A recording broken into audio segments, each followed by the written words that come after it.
छातीमध्ये धडधड होणं, बेचैन वाटणं, अचानक घाबरल्यासारखं वाटणं ही लक्षणे अनेक लोकांना येतात. ही समस्या ताणतणाव, पॅनिक अटॅक, हृदयाचे ठोके वाढणे, हार्मोनल बदल, थायरॉईड, कॅफीनचे अतिसेवन अशा कारणांनी होऊ शकतं. यासाठी आपण काही उपाय नक्कीच करू शकतो. पहिलं महत्त्वाचं म्हणजे छातीमध्ये धडधड आणि बेचैनी का होते? तर पहिलं महत्त्वाचं कारण म्हणजे मानसिक कारण. जास्त ताण, चिंता, भीती, पॅनिक अटॅक, नकारात्मक विचार, असुरक्षिततेची भावना, झोपेची कमतरता यामुळेही असं होऊ शकतं. त्याचप्रमाणे शारीरिक कारणं म्हणजे चहा, कॉफी जास्त प्रमाणात घेणं, धूम्रपान, तंबाखूचं जास्त सेवन करणं, रक्तदाब कमी जास्त होणं, थायरॉईड वाढणं, हिमोग्लोबिनची कमतरता, हृदयाचे ठोके अनियमित होणं. अचानक धडधड आणि घाबरल्यासारखं वाटल्यास तात्काळ काय करावं? तर श्वासावर नियंत्रण ठेवा. 4, 7, 8 या पद्धतीची श्वसन पद्धत वापरा. 4 सेकंद श्वास घ्या, 7 सेकंद रोका, 8 सेकंद हळूहळू सोडा. असं 5 ते 7 वेळा करा. दुसरं महत्त्वाचं म्हणजे बसून किंवा झोपून डोळे बंद करा. स्वतःला सांगा हे धोकादायक नाही, थोड्याच वेळात कमी होईल. तिसरं महत्त्वाचं म्हणजे पाणी प्या. थंड पाणी नाही, कोमट पाणी प्या. चेहऱ्यावर थंड पाणी शिंपडा. यामुळे नर्वस सिस्टीम शांत होते.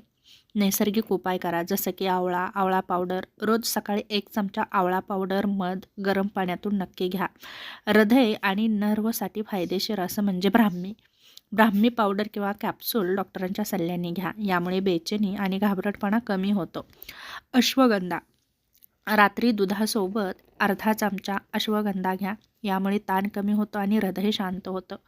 वेलची आणि जिरं पाणी 1 ते 2 वेळा घ्या. यामुळे छातीतील जडपणा कमी होतो. जीवनशैलीमध्ये बदल करा.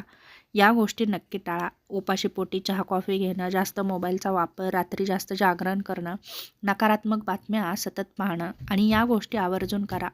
रोज 30 मिनिटे चाला, योगा करा, अनुलोम विलोम करा, प्राणायाम करा. वेळेवर रात्री झोपा. संतुलित आहार घ्या. आहारामध्ये काय घ्यावं जेणेकरून तुमचं आरोग्य चांगलं राहील? तर केळी, डाळिंब, हिरव्या पालेभाज्या, बदाम 4 ते 5 भिजवलेले, ताक, दही यांचा नक्कीच तुमच्या आहारामध्ये समावेश करा. आणि काय टाळावं? तर जास्त मीठ, साखर, फास्ट फूड हे मात्र नक्की टाळा. महिलांनी विशेष काय काळजी घ्यावी? तर मोनोपॉज नंतर हार्मोनल बदल होतात. कॅल्शियम, B12 व मॅग्नेशियमची कमतरता निर्माण होते. त्यामुळे धडधड आणि बेचैनी वाढू शकते. डॉक्टरांकडे कधी जावं? तर काही लक्षणे दिसली तर नक्कीच तुम्ही डॉक्टरांकडे जाऊ शकता. जसं की धडधड 10 ते 15 मिनिटापेक्षा जास्त टिकणं, छातीत वेदना, घाम, चक्कर येणं, श्वास घ्यायला त्रास होणं, बेशुद्ध पडण्याची भावना होणं. यावेळेस doctor ECG, thyroid test, HB, BP तपासणी तुम्हाला नक्कीच सुचवू शकतात. छातीमध्ये धडधड आणि घाबरल्यासारखं वाटणं ही अनेक वेळा मन आणि शरीराच्या थकव्याची सूचना असते. योग्य श्वसन आणि जीवनशैली जर सुधारली आणि नैसर्गिक उपाय केले आणि गरज असल्यास वैद्यकीय तपासणी जर केली तर या समस्येवर तुम्ही नक्कीच नियंत्रण मिळवू शकता.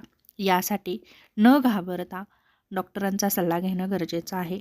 काही आयुर्वेदिक उपचार घेणं महत्त्वाचं आहे आणि आपल्या जीवनशैलीमध्ये बदल करणं गरजेचं आहे.